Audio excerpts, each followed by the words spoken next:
Bapak-bapak, ibu-ibu, terima kasih atas waktu dan kesempatan yang diberikan kepada kami tim untuk mendesain sesuai brief yang Bapak Ibu berikan. Oke, cut dulu di situ. Nah, menurut kalian ini pasti jadul banget ya.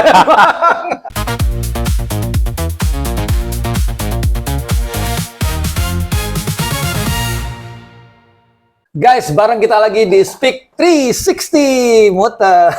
Satu dong, ini kayak orang lagi joget. Gini ya, dia orang tua susah ya kalau dikasih tahu di 360. Karena apa? Semua tantangan peluang itu hadir di 360 di sekeliling kita ya. Ini kalau dikasih spot kayak gini nih ya, lu ngarang gini-gini ya. Guys, bareng gue di sini Ferry dan juga ini ada sahabat gue sejak gue pindah ke Jakarta, yaitu adalah Om Rahman Agus ya. Om Rahman ini kita bareng di kantor kontraktor ya, Man? Kontraktor, arsitek interior, kontraktor. Interior designer juga ya. Dan lu sampai sekarang masih saya terus, masih ya? Wow. Masih di desain sih, maksudnya masih di dunia desain. Di dunia desain dan kontraktor. Juga ya. Oke, gue mau nanya dulu. Gue kenal dia itu cukup udah puluhan tahun lah ya, dan gue tahu dia itu orangnya pertama kalem, soft spoken, nggak pernah marah-marah, nggak ada emosi apapun gitu. Terus dan bisnisnya lancar terus. Nah, pertanyaan gue, bukankah kalau lu presentasi itu kan cara bicara itu harus agak sedikit persuasif, menekan orang biar orang say yes to your proposal gitu? Apa resep lu? Kok bisa dengan santai, dengan tenang lu bisa memenangkan project-project? Biasanya sih saya berangkat dari brief ya. Oke, briefnya seperti apa? Briefnya itu harus detail. Tornya ya. Harus detail dari klien. Ya. Karena kadang-kadang kalau ketemu klien yang Pak ini desainnya gimana? Udah terserah Bapak aja. Itu kadang-kadang jebakan itu. Oh, itu jebakan ya? Menarik. Nanti kita desain paling nggak itu kisi-kisi ya. Yang utama itu adalah budget. Oke, budget ya. Budget is the king ya. Itu harus jadi kita harus dipagerin ya, istilahnya apa ya? Ada constraint-nya ya, ada batasannya. Ini ada budgetnya sekian. Nah, dari budget itu kita baru bergerak di desain. Desain kan nanti hubungannya sama material ya. Oke, gua akan lebih ke cara lu berbicara ketika presentasi. Nah, ketika presentasi kan harus ada energi, harus ada excited gitu loh. Nah, lu tampil gini juga? Sama santai lah. Banget. Nggak cenderung santai, tapi karena udah gimana supaya orang yakin dengan kita udah tahu apa yang mau kita bikin. Oh, oke. Jadi kuasain dulu materi ya? Kuasain materi, dan kebetulan kalau desain itu kan saya sendiri. Jadi proses desainnya, kenapa bentuknya jadi begini, kenapa bahannya harus ini, itu kan kita udah tahu. Oke, gue penasaran. Ini kan banyak milenial ataupun juga Gen Z suka nanya, memulai presentasi itu kayak gimana? Ini kita lihat ini adalah boomers ya. Boomers itu berarti yang angkatan kita ya. Cara membuka presentasi. Misalnya dipersilakan Bapak Ibu sekalian, kita hadirkan berikut ini adalah Pak Rahman dari Rahman Design yang akan mempresentasikan proposal projectnya untuk pembuatan misalnya apa nih? Pom bensin misalnya gitu ya. Coba lu opening kayak gimana sih? Misalnya penontonnya di situ tuh audiensnya. Simpel sih, saya biasanya cuma perkenalan diri, standar lah, perkenalan diri. Langsung praktek gimana? Bapak-bapak, ibu-ibu, terima kasih atas waktu dan kesempatan yang diberikan kepada kami tim untuk mendesain sesuai brief yang Bapak Ibu berikan. Oke, cut dulu di situ. Nah, menurut kalian ini pasti jadul banget ya. Iya, menurut gue jadul banget. Iya. Kalau zaman sekarang kan ada namanya hook gitu ya. Misalnya contohnya gini, Bapak-bapak, tanpa desain saya, perusahaan Bapak bisa bangkrut. Nah, kayak gitu, kita harus takutin orang. Nggak berani. Gitu. Makanya itu yang diajarkan di public speaking. Masih kalau bangkrut kan kesannya orang takut. Tapi dalam artian, misalnya taruhlah gini, Bapak-bapak dengan desain saya, produktivitas profit Anda bisa naik 50% dalam 6 bulan. Nah, itu kan sesuatu yang membuat orang kayak, oh iya ya, gimana caranya Mas Rahman gitu loh. Kalau ini yang kayak tadi itu kan kayaknya orang, tapi guys, ini satu fenomena ya. Dia itu mendobrak semua teori-teori public speaking gitu ya. Dia dengan gitu aja sukses loh. Gokil loh. Mobilnya berapa, motornya berapa lu. Waduh, udah luar biasa banget ini. Makanya gue pengen belajar ya, maksudnya dengan semua teori yang gue ajarin gitu ya sama beberapa teman-teman gitu yang ikutan training gitu ya. Tapi ini ada satu fenomena di mana dia bisa melakukan itu dan sukses gitu. Oke, pertanyaan gue, audiens lu biasanya level apa dan umur berapa? Saya sebenarnya kalau sekarang kan saya lebih banyak di event ya, di Oke, oh ya produksi event MICE gitu ya. produksi event. Jadi standar lah, backdrop, panggung, Ya, ya. bikin booth. Ya, ya. Nah, saya itu kebetulan sekian tahun, mungkin udah 10 tahun, 20 tahun ini, kebanyakan presentasinya itu ke I.O. Oh, ke I.O.-nya, bukan Bukan end ke user-nya end user. Jadi Oke. biasanya kan I.O. itu kan mereka udah menang pitching, Ya. desainnya juga Cari vendor ya. cari vendor. Nah, biasanya mereka saya presentasi itu berdasarkan gambar dari desain dari mereka. Desain, ya. Saya biasanya cuma ngasih masukan masalah spek material agar sesuai dengan budgetnya ya. Jadi yang itu kan biasanya desainnya meliuk-liuk apalah aneh. itu. Challenging banget ya. Begitu dia presentasi, budgetnya nggak masuk, baru tuh manggil si kontraktor. Ini saya pengen desain seperti ini, gimana tapi caranya ya? Budgetnya sekian. Ya, disesuaikan gitu ya. Itu. Oke, berarti mungkin menurut gue ya, cara presentasi lu itu memang sesuai dengan apa namanya audiens lu ya. Dimana memang ya nggak butuh sesuatu yang catchy, yang orang kayak oh boleh, nih seru nih, gitu ya. Yang penting budget masuk sesuai dengan. Iya, banyak kan sih kalau di event, di kontraktor event begitu sih. Karena nanti yang banyak presentasi ke klien itu kan di I.O. I.O. itu kan biasanya ada tim desain. Ya. Nah, kelemahannya tim I.O. yang desain itu karena desainernya anak-anak muda tadi, itu tuh mereka jarang yang menguasai konstruksi. Jadi dia desainnya, pengennya plafon gantung gitu. Waduh gimana caranya? Gitu. Yang penting suruh ntar mikir aja si kontraktor gitu ya. Nah, nanti kan hubungannya pasti itu sama budget sih. Ujung-ujungnya duit lagi duit. Ini nggak bisa, ini nggak masuk budgetnya. Oke. Nah, gue mau nanya, ini kan kalau tadi mungkin lu memang sesuai dengan si audiens, tapi lu pernah nggak sih ngadepin misal taruhlah mungkin interior rumah pribadi gitu ya? Pernah nggak sih? Pernah. Dan itu pasti harusnya cocok dengan cara presentasi lu tadi dong. Kalau saya sebagai desainer biasanya kalau rumah itu kan lebih spesifik ya. Ya betul. Kan selera si personal ya. Selera si klien itu. Bohirnya. Dan kita kalau saya sih cenderung fleksibel. Jadi misalnya mereka sukanya kayak saya punya klien yang dia alergi kain ya. Kerten gitu. Makanya dia kalau itu kertennya bersin segala, jadi minta jangan pakai kerten ya kita ikutin. Oke, itu kan teknis. Kita ngomong soal bagaimana lu deliver ke si orang-orang yang mungkin ibaratnya beda audience, beda cara pendekatan. Pernah nggak ketemu satu audience yang menurut lu kayak susah banget dah? Kayaknya aduh, ini terjal banget gitu ya presentasi kali itu. Pernah nggak sih? Atau lebih kepada orang teknis semua? Biasanya sih lebih teknis sih. Teknis ya. Kalau rumah tinggal itu lebih seneng karena biasanya mereka suka ini kan milih barang, ikut nemenin belanjanya beli itu. Oke, gue tahu berarti kalau gitu ya. Jadi mungkin kayak Mas Rahman ini biasanya cocok sama rumah tinggal terutama gitu karena apa? Dia orangnya kan adem ya, fasilitator gitu ya, mengayomi maunya apa Mas Ferli maunya kayak gitu ya. Jadi karena ada obrolan pribadi ya. Ujung-ujungnya kan nanti yang menggunakan mereka kan? Mereka bener, end usernya dia. Kalau kita bilang, wah ini mejanya bagus ini, tapi kalau nggak fungsional, nggak kepake juga, kegedean mejanya kan itu kan malah nggak pas gitu. Betul. Gue pernah kasih training ke teman-teman millennials dan dia di satu perusahaan properti besar banget gitu ya, dan dia buat rumah dan keren-keren gitu loh. Tapi bosnya bilang, Fer, ini teman-teman gue ini kadang-kadang suka nggak bisa mendeliver presentasi di depan, bahkan di depan bosnya sendiri gitu. Padahal karyanya bagus. Nah, menurut lu gimana sih harus deliver cara presentasi yang bagus ketika karya lu udah bagus supaya orang bisa ngerti bahwa ini konsepnya gini, kekuatannya di sini, kelebihannya ini dan segala macam. Apa kunci untuk presentasi seorang Rahman itu apa? Kalau saya menjelaskan ya, misalnya kita punya desain, desain supaya klien ngikutin kita ya. Kita kasih ini sih contoh ya, pelan-pelan kasih contoh, atau kita misalnya kita pengen, Pak ini kursi ini enak nih, kita dudukin.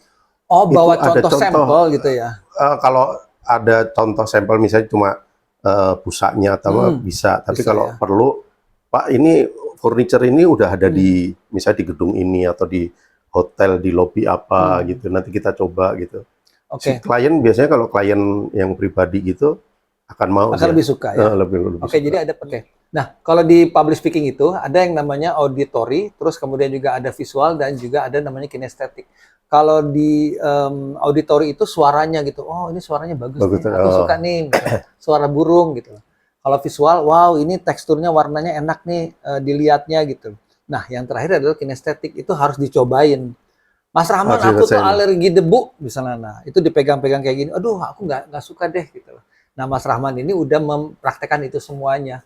Jadi dalam artian, guys, lu harus nguasain yang namanya orang tuh kayak gimana sih sukanya, dia suka auditory, visual atau kinestetik. Ada yang suka ditepuk-tepuk. Mas Rahman, good job, keren banget. Oh iya Pak, makasih. Orang tuh langsung tersanjung gitu kan, gitu. Oke, kita mau cek dulu nih. Lu kan ya istilahnya sejak muda jadi desainer gitu ya. Pernah grogi nggak sih kalau presentasi? Pernah. Pernah ya? Pernah. Gue pikir dia orangnya santai banget, enggak ya? Pernah. Kenapa? Saya tuh sebenarnya nggak jago desain yang klasik spektakuler ya. Gitu. Yang klasik yang klasik. ukir-ukiran apa yang Spanyol Romawi apa gitu, itu kadang-kadang kalau dapat klien yang minta desain-desain seperti itu tuh karena kita nggak nguasain masalah aja kan. Setengah hati ya. Paling ya basic. Kalau jobnya oke sih ya. Kalau nilainya oke sikat. Terus. Ada sih. Ya itu akhirnya kalau kita nggak nguasain masalah dan kliennya memang prospek banget itu ya cari temen lah. Cari temen lagi di refer gitu ya. Oke. Cari tim lah. Pernah nggak sih ketika di presentasi ada satu konflik di mana lu ditolak atau disanggah atau bahkan mungkin kayak bukan dimaki ya, apa ya istilahnya dikecilin lah gitu loh. Sering ya, ada aja lah. Berupa omongan atau gimana? Biasanya gini, desainnya kan kadang-kadang dia ngelihat, ya kok desainnya simpel banget sih. Waduh, itu strong terlalu.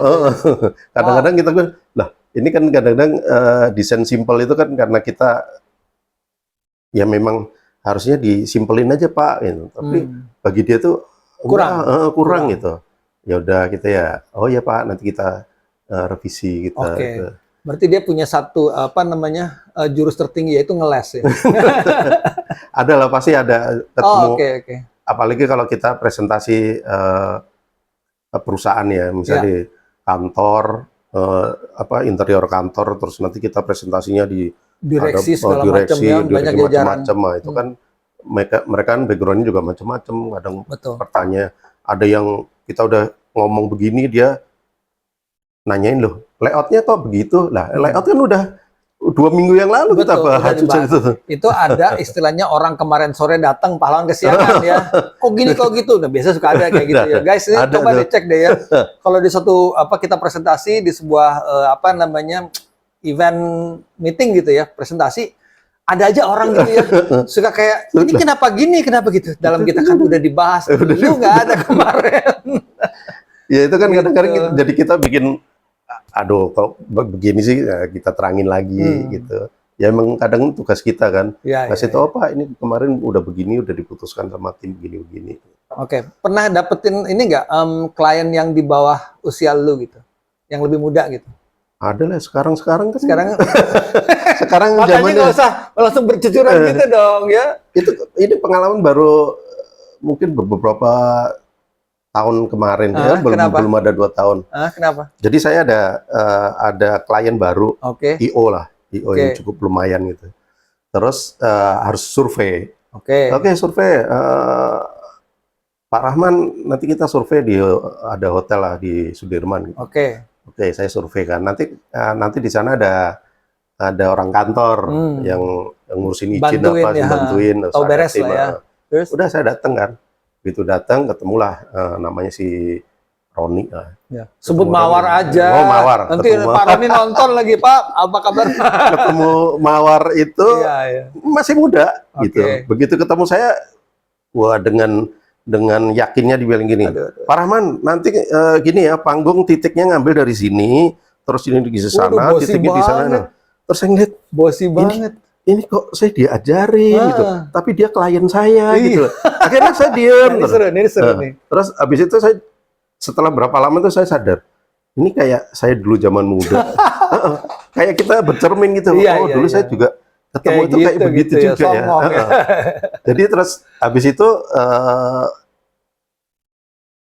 kita sadar, oh iya ya, memang kita udah udah senior ya. Iya, iya. Tapi ya tetap kita menempatkan diri. Oh ya, kita dan apa yang dia omong itu betul gitu. Betul, nah itu dia guys. Bahwa yang titik kita di event itu kan titik nolnya itu kan harus benar dulu. Benar. Begitu kita panggung nentuin nolnya salah, ngadepnya salah, itunya salah. Iya, benar. Setuju. Gitu. Jadi guys, mungkin ini pelajaran buat teman-teman yang seumuran kita, ya, bahwa memang it's hard to deal with Gen Z dan millennials. Banyak banget ya umuran kita gitu ya. Apalagi kita udah punya anak-anak yang udah umuran yang Gen Z gitu ya. Kuncinya sebenarnya satu, yaitu adalah 3 huruf, ego. ego kita tuh harus kita turunin banget. Karena apa? Kita hidup di zaman yang udah berbeda, ya kan? Yeah. Setuju ya? Ini rambut sudah meninggalkan dunia hitam. Ini bersyukur ya untuk acara ini ya, asik ya. Iya benar. Nah, jadi artinya adalah apa guys, untuk teman-teman yang boomers gitu ya, egonya harus diturunkan. Karena apa? Kita siap untuk bisa berkomunikasi sama teman-teman yang Gen Z dan juga milenial. Gitu iya. Ya. Oke. Okay. Nah, itu adalah pesan untuk para boomers. Nah, lu kasih pesan nih sebelum waktunya habis. Tolong kasih satu tips saja untuk teman-teman yang millennials dan Gen Z. Tips ala Rahman Agus kayak gimana? Meskipun lu tadi lu bilang kan, oh gaya gua memang kayak gini, jadul apa, tapi nggak apa-apa. Kita mungkin dapat pelajaran dari situ. Coba kasih tips ke kamera tuh. Kalau tips saya sih ke teman-teman yang seangkatan kita itu yang masih bergerak di desain itu atau kontraktor itu ya ngikut ini sih sadar diri ya. Kalau saya sih tahu posisi ya, tahu kaki kita di mana. Kayak kemarin kayak pengalaman saya itu, oh berarti memang saya sekarang posisi kan sebagai bukan desainer gitu.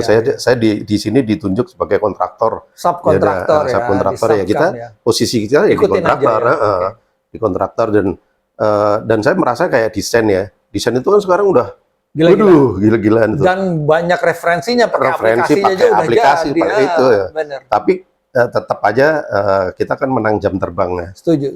Jadi kemarin saya dapat dikirimin lah sama klien, suruh ngitung produksian gitu. Saya lihat, ya ini desainnya dari AI, dari AI. Dari AI. Itu kan ketahuan kan, terus saya bilang, dia sebutin, Pak ini ukuran panggungnya sekian kan. Dari proporsi aja kita udah tahu, Pak ini nggak proporsi nih, skala ini. Oh ya nggak skala ya, iya Pak ini yang skala. Terus langsung saya gambarin kan, nih skalanya kalau 10 kali 6 bentuknya seperti ini. Gitu. Jadi memang harus punya kemampuan teknologi terkini juga ya. Oh iya, harus ngikutin. Keep up betul, ngikutin. Kalau untuk yang teman-teman Gen Z sama millennials tipsnya supaya presentasinya bisa goal gitu loh. Kan banyak sekali ya audiensnya, banyak yang kalau menghadapi secara millennials mereka akan connect langsung. Tapi kalau menghadapi audiensnya boomers kayak kita nih yang wis sepuh, wis senior gitu. Apa tuh? Apa yang harus dicapai? Yang ngikutin, kalau saya sih semua sih berdasarkan brief ya. Briefing aja ya. Briefnya tapi kalau dari segi energi terus ada unggah-ungguh perlu nggak sih?